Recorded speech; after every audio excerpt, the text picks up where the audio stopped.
दोस्तों, आज की इस वीडियो में हम बात करेंगे कि रसिया ने यूक्रेन के क्रीमिया को कैसे हड़पा और क्रीमिया से मुस्लिमों को क्यों निकाला गया और क्रीमिया रसिया के लिए इतना ज़रूरी क्यों है और वर्तमान समय में क्रीमिया में किस जाति के लोग रहते हैं।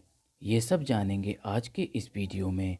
अगर आप हमारे चैनल पर नए हैं तो हमारे चैनल को सब्सक्राइब कर दें और वीडियो को लाइक करके शेयर करना बिल्कुल भी ना भूलें दोस्तों। चलिए दोस्तों, वीडियो को शुरू करते हैं। इस मैप पे नज़र डालें। यह है यूक्रेन और यह है इनका पड़ोसी देश रसिया। यूक्रेन पहले रसिया का ही हिस्सा हुआ करता था। जैसे पाकिस्तान अलग हुआ है हमारे देश से, ठीक उसी प्रकार यूक्रेन भी अलग हुआ है रसिया से। यूक्रेन रसिया से 1991 में अलग हुआ था। दोस्तों, यहाँ सबसे पहले हम ये देखेंगे कि दुनिया में यूक्रेन की लोकेशन क्या है। यहाँ हम देख सकते हैं कि ये यूरोप का मैप है। इस मैप के जरिए हम समझ सकते हैं कि यूक्रेन यूरोप का सबसे बड़ा देश है। अगर यहाँ पे रसिया को हटा दिया जाए तो, क्योंकि रसिया आधा यूरोप में आता है और आधा एशिया में। यूक्रेन से बहुत बड़ी मात्रा में फूड की चीज़ें एक्सपोर्ट होती हैं, क्योंकि काफ़ी अधिक मात्रा में इन चीज़ों का यूक्रेन में उत्पादन होता है। इसलिए दुनिया के चुनिंदा एक्सपोर्टरों में एक है यूक्रेन। यहाँ पर आप देख सकते हैं कि क्रीमिया जो यूक्रेन के दक्षिण में स्थित है, ये एरिया थोड़ा सा उठा हुआ है दूसरे एरिया के मुकाबले, इसीलिए इसे पठार का मैदान भी कहते हैं। और ये ब्लैक सी के किनारे भी पड़ता है। इसके तीनों तरफ समुद्र है, इसी कारण ये रूस के लिए बेहद इम्पोर्टेंट है। रूस इसे किसी भी कीमत पर खोना नहीं चाहेगा। मैप में आपको छोटा सा समुद्र दिख रहा है, इसका नाम है सी ऑफ एजोव। यहाँ आप देख सकते हैं सी ऑफ एजोव और ब्लैक सी को कनेक्ट करने वाले इस स्टेट को कर्ज स्टेट कहते हैं। अगर हम क्रीमिया के मैप को जूम करके देखेंगे तो क्रीमिया की राजधानी हमें दिखाई देगी सिम्फेरोपोल, सिवास्तापोल, जो कि समुद्र के किनारे मौजूद है। पर आप मैप के जरिए देख सकते हैं कि क्रीमिया यूक्रेन से जुड़ा हुआ है, लेकिन रसिया से जुड़ा हुआ नहीं है। यहाँ पर आप देख सकते हैं कि रसिया और क्रीमिया के बीच में समुद्र है, लेकिन यहाँ यूक्रेन के साथ इसका जमीन से लिंक है। यहाँ पर यूक्रेन से रेलवे लाइन आ रही है और इलेक्ट्रिसिटी भी आ रही है। इलेक्ट्रिसिटी ज़्यादातर क्रीमिया में यूक्रेन से ही आती है और क्रीमिया फिजिकली यूक्रेन के साथ जुड़ा हुआ है। यहाँ पर हम बात करेंगे मार्च 2014 की, जिसमें एक जनमत संग्रह कराया गया। इस जनमत संग्रह का नतीजा ये निकला कि यहाँ के लोगों ने वोट किया कि हमें रसिया के साथ रहना है, और फिर इसी के तहत क्रीमिया रसिया के साथ जुड़ गया। इसी को दुनिया ने कहा रसिया ने यूक्रेन के क्रीमिया पर जबरदस्ती कब्जा कर लिया, लेकिन रसिया ने दुनिया के दावे को खारिज कर दिया। उसने कहा कि क्रीमिया के लोगों ने खुद रसिया में आने पर सहमति दी है।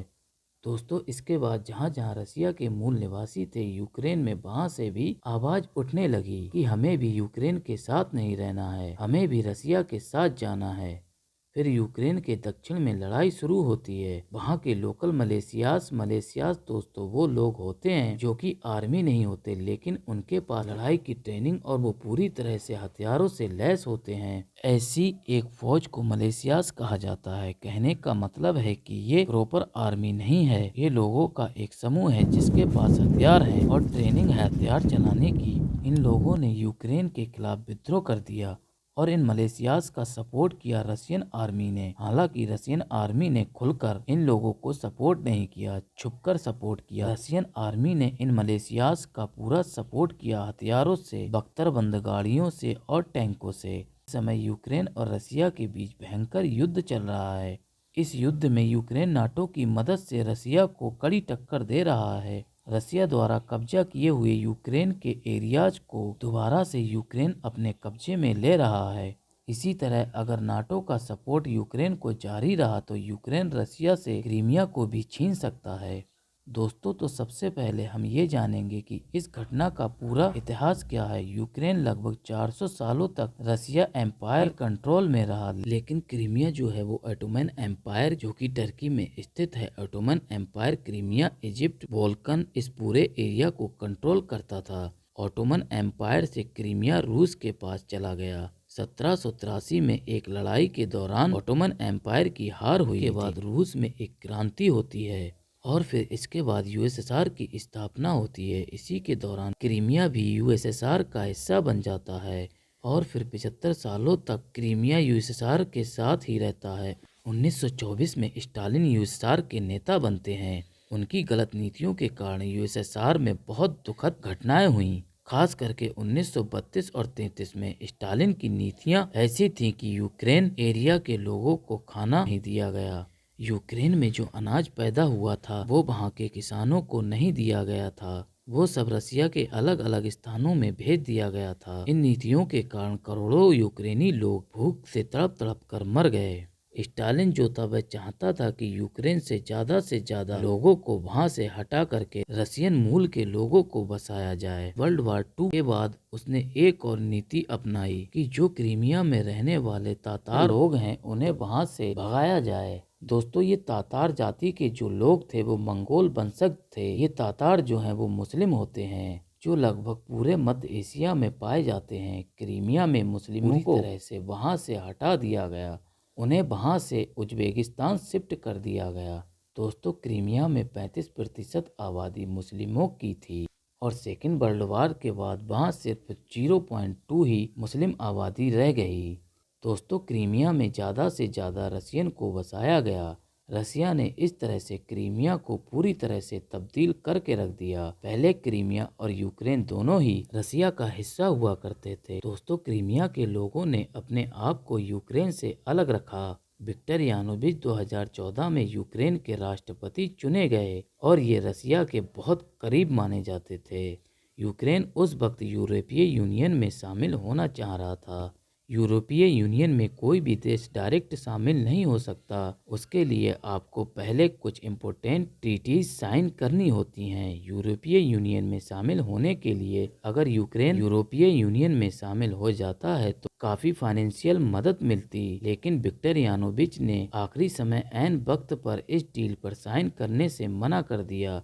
जैसे ही उसने मना किया वैसे ही यूक्रेन के लोग और अपोजिट पार्टी के लीडर धरने पर बैठ गए और फिर इस दौरान विक्टर यानुकोविच ने रसिया का दामन थाम लिया, जिसके बाद धरना प्रदर्शन और तेजी के साथ होने लगे और ये लगभग 2 महीने तक चले। ये धरने बिल्कुल शांति तरीके से किए जा रहे थे, लेकिन विक्टर यानुकोविच ने इन्हें दबाने के लिए पुलिस और मिलिट्री का सहारा लिया, जिसके दौरान उन्होंने बहुत सारे लोगों को किडनैप और गायब करवा दिया, जिसके बाद ये प्रदर्शन और ज़्यादा तेज हो गए।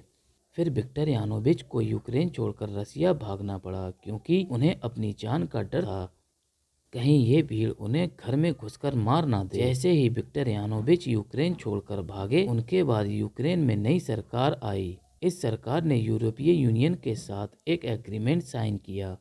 ये बात रसिया के राष्ट्रपति पुतिन को अच्छी नहीं लगी। उन्होंने इसे जबरदस्ती तख्ता पलट कहा। उन्होंने कहा कि विक्टर यानुकोविच एक डेमोक्रेटली इलेक्टेड प्रेसिडेंट थे और उन्हें हटाना डेमोक्रेसी के खिलाफ है। वहीं यूक्रेन के प्रोटेस्टेंट ने कहा कि हाँ, वो डेमोक्रेटली प्रेसिडेंट थे लेकिन तानाशाह की तरह बर्ताव कर रहे थे और हिंसक रूप से प्रोटेस्ट को दबा रहे थे और अपनी ही जनता को मरवा रहे थे।